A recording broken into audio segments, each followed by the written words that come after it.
तो bills of exchange होता क्या है बेसिकली? बिल्स ऑफ एक्सचेंज तब बनाया जाता है जब एक पार्टी, मान लो ये एक पार्टी है, इसे सेलर कहेंगे। सेलर जब बायर को कुछ सामान बेचता है, ठीक है, ये जो सेलर है ये कहता है कि आप मेरे से सामान ले जाओ ऑन क्रेडिट, ठीक है, और बायर को क्या देता है?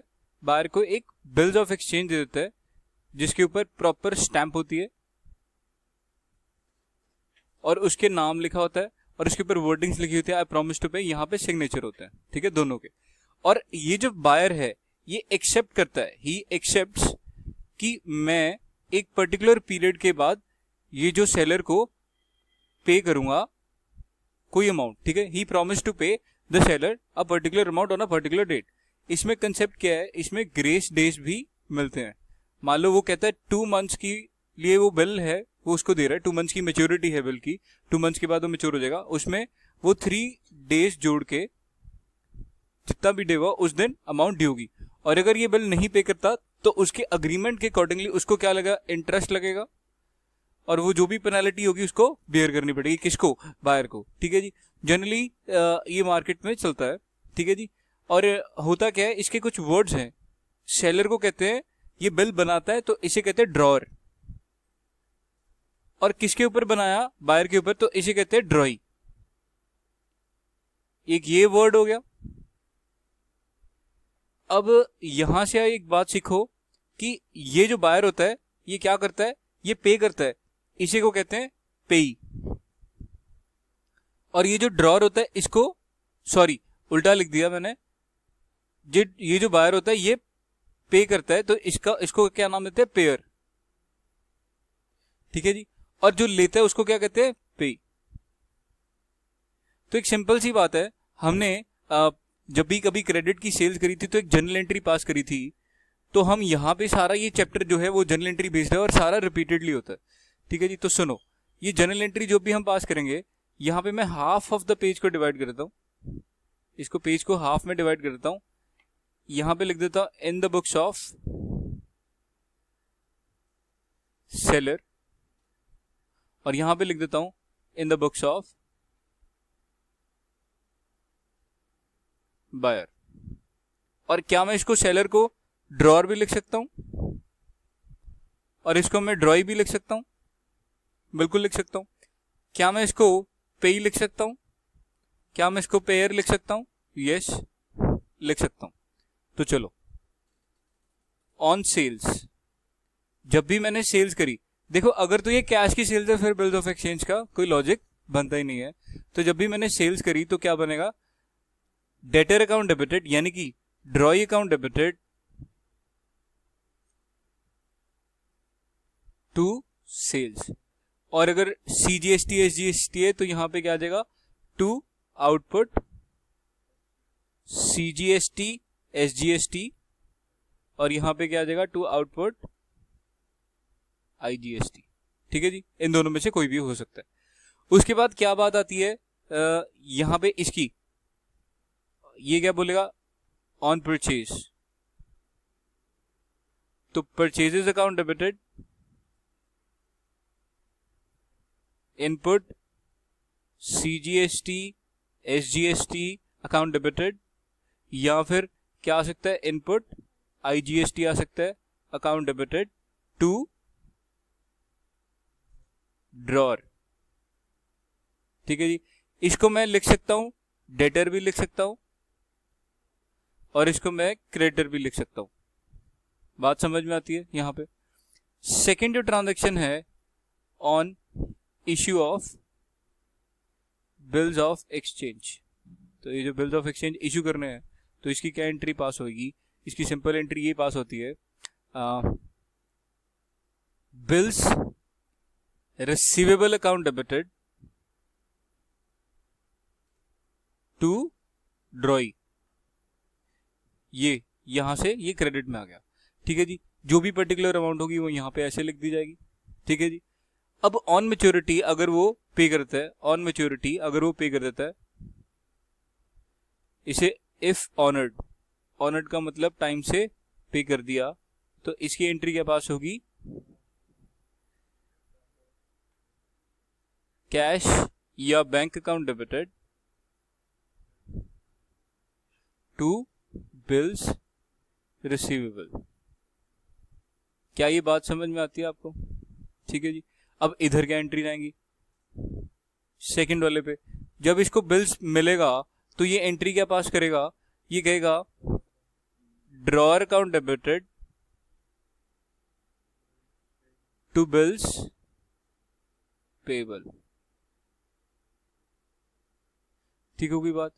और थर्ड में जब ये पे कर देगा तो bills payable account debited to cash या फिर बैंक। क्या ये बात समझ में आती है? इजी है। ये चैप्टर अभी के अभी खत्म हो जाएगा थोड़ी देर में। ठीक है जी। इसके बाद अब कुछ केसेस आएंगे। वो कहता है कि इस जो ड्रॉअर को पैसा इमीडिएट चाहिए था, तो आपको पता है कि जहां पे भी स्टैंप ड्यूटी लग जाएगी या स्टैंप पेपर लग जाएगा तो वो एक सिक्योर्ड डॉक्यूमेंट होगा, तो उसके अगेंस्ट वो बैंक में जाता है, डिस्काउंटेड फ्रॉम बैंक। इसका मतलब ये है, वो कहता है कि बैंक को कहता है कि मेरे को ना ये मैं आपको ये डॉक्यूमेंट देता हूं, बिल्स ऑफ एक्सचेंज देता हूं, आप एक काम करो, मेरे को अभी के अभी कुछ पैसा दे दो। तो बैंक कहता है ये लो, ले लो, bank account debited to bills receivable. क्या ये इतना आसान है? उससे बैंक कुछ चार्ज नहीं करेगा, उसको पैसे एडवांस में दे रहा है तो वो क्या चार्ज करेगा? Bank charges. वो कहता है अगर बिल रिसीवेबल मान लो आपका 10,000 का था, तो वो कहता है कि मैं आपको 9500 दूंगा और 500 मैं रखूंगा। ठीक है जी। तो इस पर्टिकुलर केस में यहां पे जब ये ऑन मैच्योरिटी, ये अब किसको पे करेगा? ये अब बैंक को पे करेगा।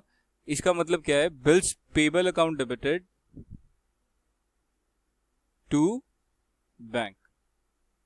क्या ये बात समझ में आती है? ठीक है जी। उसके बाद वो क्या कहता है कि आपने क्या करा, बिल को bills endorsed in the favor of creditor। अब इसको समझो, एंडोर्समेंट का मतलब होता है किसी के फेवर में इश्यू कर दिया। यहां पे एक सेलर था, यहां पे एक बायर था। सेलर ने बायर को सामान दिया, इसने इसको पैसे देने का प्रॉमिस किया। इसके लिए क्या हो गया, इसके पास कुछ बिल रिसीवेबल आ गए और इसके पास कुछ बिल्स पेबल आ गए। पर सेलर ने भी तो किसी से आके खरीदा होगा ना, तो वो क्या करता है, इस सेलर को उसने पे करना होगा, टू पे करना होगा। तो अब ये क्या करता है, ये जो बिल रिसीवेबल है इस सेलर को दे देता है, और ये जो बायर था, इसका अल्टीमेट जो बिल पेबल का होल्डर था, इस बिल पेपर के होल्डर ने अब इसको सेलर को ना देके सीधा का सीधा इसको पे कर देना है, क्रेडिटर को पे कर देना है। इसे कहते हैं एंडोर्समेंट ऑफ बिल। तो इसकी जनरल एंट्री क्या आएगी? पहले तो एंट्री आएगी, वो सेल्स वाली तो एंट्री आएगी, डेटर्स टू सेल्स या ड्रॉई टू सेल्स। उसके बाद bills receivable account debited to, यहां पे ड्रॉई आता है। अब ये जो एंडोर्स करा तो क्रेडिटर अकाउंट डेबिटेड या एंडोर्सी अकाउंट डेबिटेड, जिसके फेवर में एंडोर्स करा, टू बिल्स रिसीवेबल। ये जनरल एंट्री बनती है। क्या ये बात समझ में आती है? और इसमें क्या जनरल एंट्री आ जाएगी? अब ये कहता है कि एंडोर्सी अकाउंट डेबिटेड या creditor account debited to bills payable. पर ये एंट्री यहां पे गलत हो जाएगी। यहां पे गलत इसलिए हो जाएगी, वो कहना चाह रहा है ये बच्चे ये गलती करते हैं, ध्यान से सुनना, ये बच्चे गलती कर रहे हैं। इसके लिए एंडोर्सी कुछ भी नहीं है। क्यों कुछ भी नहीं है? बिकॉज उसने एंडोर्स करा कि नहीं करा, उसने तो बिल्स पेबल के अगेंस्ट पेमेंट करनी थी। तो यहां पे एंट्री क्या आ जाएगी? Bills payable account debited to cash. इसको नहीं फर्क पड़ता कि मैं किसको पे कर रहा हूं किसको नहीं कर रहा, इसके बिल्स पेबल रेज्ड है और ये पेमेंट करेगा, तो ये एंट्री ठीक है।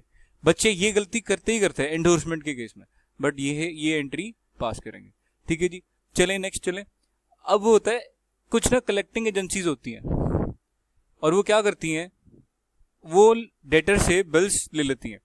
इसे कहते हैं बिल्स सेंट फॉर कलेक्शन।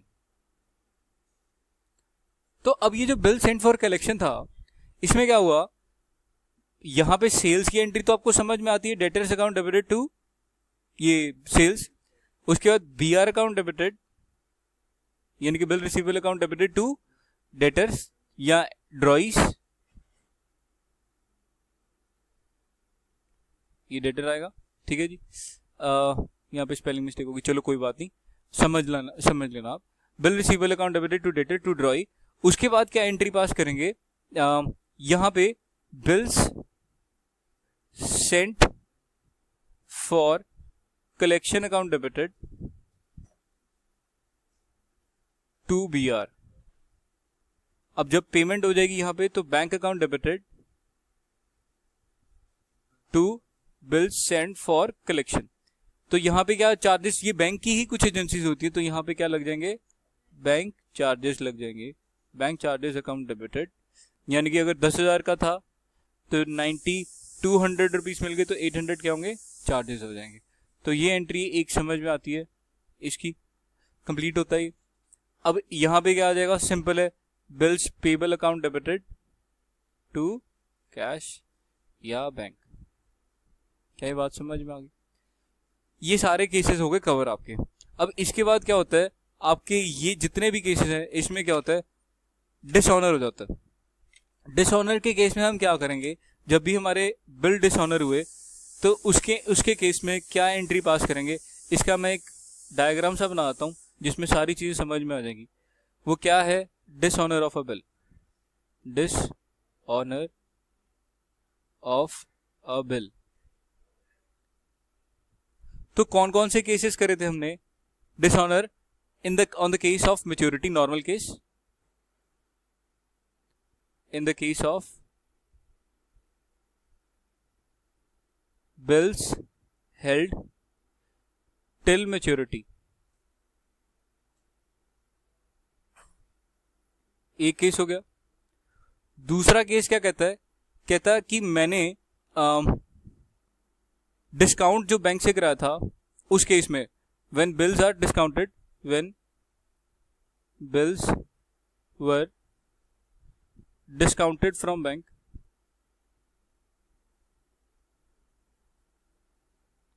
अभी मैं इसका मतलब ही समझाता हूं, ये क्या होता है, डिसऑनर क्या होता है।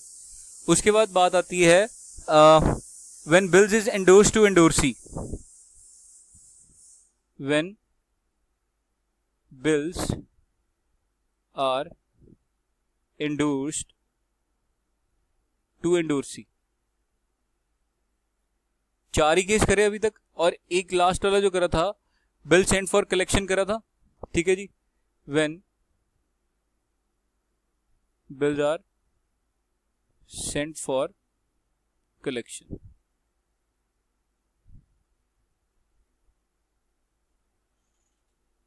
तो समझो इस बात को। कहता डिसऑनर का मतलब क्या है, मेच्योरिटी की डेट पे या बिल जब डिस्काउंट कराए थे या एंडोर्स करे थे या बिल्स कलेक्शन करे थे, तो जो पेयर था उसके पास पैसे ही नहीं होते, वो कहता कि मैं ना पे कर पाऊंगा, अब मैं पे नहीं कर पाऊंगा। तो उस केस में जनरल एंट्रीज क्या बनती हैं, सिंपल सी बात है, जो भी एंट्री हमने पास करी थी उसकी उल्टी एंट्री। और सब केसेस में मैं यहां पे केस नंबर 1 लिख रहा हूं, ये 1 है, ये 2 है, ये 3 है और ये 4 है, मैं इसके रिस्पेक्टिव नीचे लिखे जाऊंगा। 1 के केस में जब बिल हेल्ड टिल मैच्योरिटी करे तो सबके केस में ड्रॉई तो डेबिट आएगा ही आएगा, तो ड्रॉई अकाउंट डेबिट, यहां पे भी सेकंड केस में भी ड्रॉई अकाउंट डेबिटेड,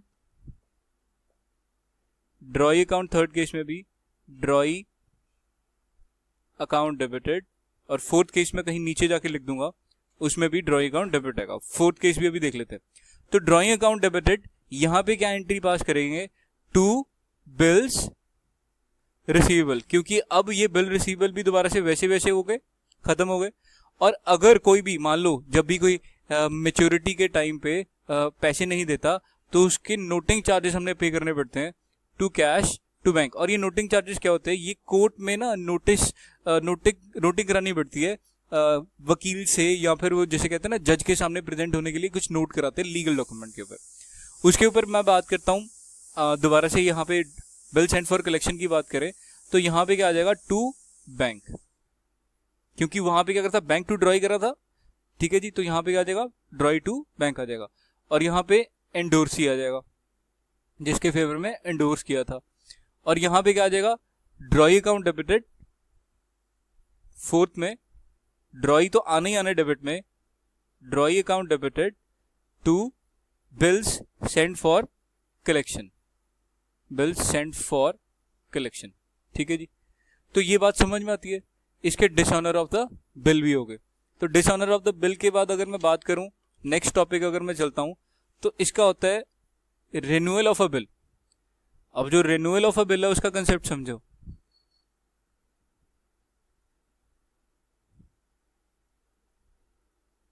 मैं इसको एक एग्जांपल के थ्रू से समझाऊंगा। कहता ये है तुम्हारी टाइमलाइन। कहता 1 अप्रैल 2020 को उन्होंने क्या किया था, इश्यूड अ बिल रिसीवेबल, ठीक है जी, एक बिल रिसीवेबल इश्यू कर दिया। इसकी मैच्योरिटी थी 3 जुलाई 2020 को। अब हुआ क्या, यहां पे आके ये जो पेई था, सॉरी पेयर था, वो कहता प्लीज मेरे को थोड़ा और टाइम चाहिए, एक रिक्वेस्ट कर रहा है, I need some more time, I need some time to pay. तो इस पर्टिकुलर केस में वो कहता है पुराना बिल कैंसिल करो, पुराना बिल ओल्ड बिल कैंसिल करो और रिन्यू कर दो बिल को। उस केस में उससे क्या लेगा, वो इंटरेस्ट लेगा। कौन लेगा, ड्रॉअर जो है वो इंटरेस्ट लेगा, और अगर वो नहीं करता तो उससे कुछ पेनल्टी भी लेगा। क्या ये यही बात है कि मैच्योरिटी के ऊपर ही रिक्वेस्ट कर सकता है, पहले भी तो कर सकता है? The answer is yes. वो यहां पे है, कहीं पे भी वो क्या कह सकता है, रिक्वेस्ट करता है कि मेरे को थोड़ी सी मोहलत और दीजिए, थोड़ा सा टाइम पीरियड और चाहिए मेरे को इस अमाउंट को पे करने के लिए।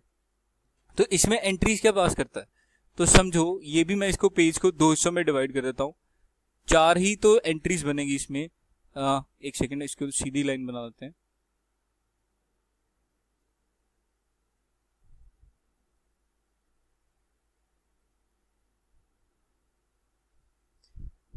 उल्टा और कचरा हो गया।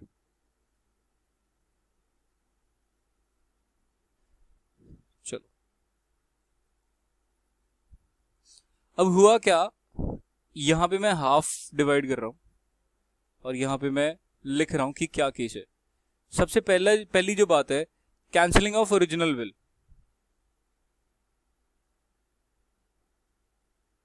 आप ओरिजिनल बिल को कैंसिल करते हो, ये ड्रॉअर की बुक्स में है और ये ड्रॉई की बुक्स में है, ठीक है। कैंसिल करना है तो उल्टी एंट्री पास हो जाएगी। सबसे पहले क्या आएगी, drawee account debited to bills receivable, यही करते आ रहे थे अभी तक। और इस केस में क्या हो जाएगा, इस केस में हो जाएगा बिल्स पेबल अकाउंट डेबिटेड, क्योंकि अब ये बिल्स पेबल खत्म हो गए, टू क्रेडिटर आ जाएगा, टू ड्रॉअर आ जाएगा। ठीक होगी बात। ये अमाउंट डेबिट में और ये अमाउंट क्रेडिट में, डेबिट में क्रेडिट में। हुआ क्या, recording the interest for extended period, यानी कि इंटरेस्ट जो है फॉर एक्सटेंडेड पीरियड, जितना भी पीरियड एक्सटेंड करा उसके लिए आपको इंटरेस्ट कैलकुलेट करना पड़ेगा। मान लो अमाउंट थी इनटू रेट ऑफ इंटरेस्ट जो भी डिवाइड हुआ, इनटू मान लो 3 मंथ्स थे तो 3/12 का इंटरेस्ट आप रिकॉर्ड करोगे। तो जनरल एंट्री क्या आ जाएगी, ड्रॉई अकाउंट डेबिटेड, इसकी जो जनरल एंट्री आएगी ड्रॉई अकाउंट डेबिटेड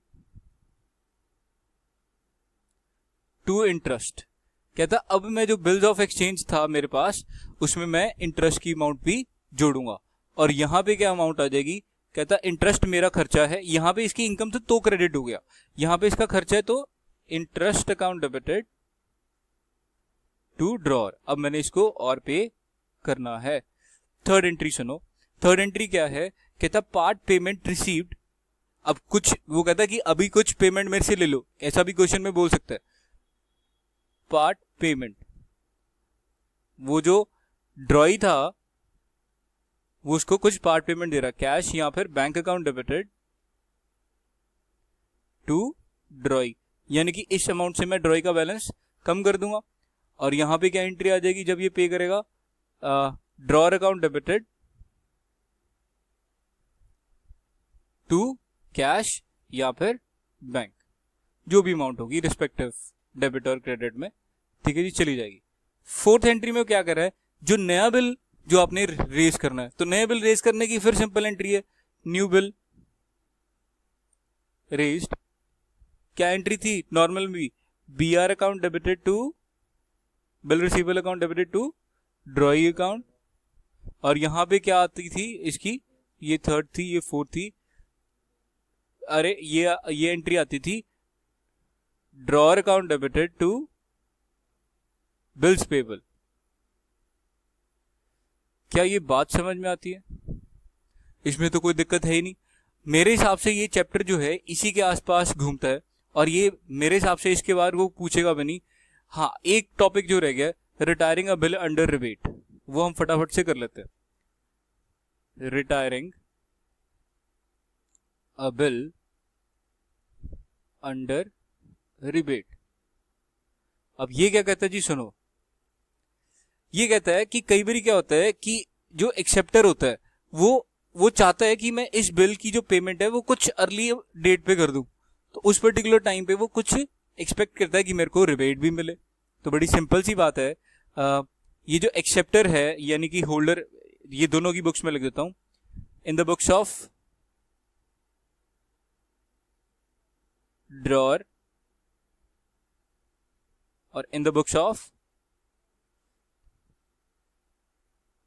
ड्रॉई। तो एक बड़ी अच्छी बात ये है, इसको होल्डर भी कहते हैं, ये होल्ड करके रखता है, और इसको क्या कहते हैं, एक्सेप्टर, ये एक्सेप्ट करता है कि मैं पेमेंट करूंगा। तो जब ये अर्ली पेमेंट कर देगा तो क्या बात होगी, कैश आ जाएगा या बैंक आ जाएगा, बैंक डेबिट में आ जाएगा, टू यहां पे बिल्स रिसीवेबल आ जाएगा।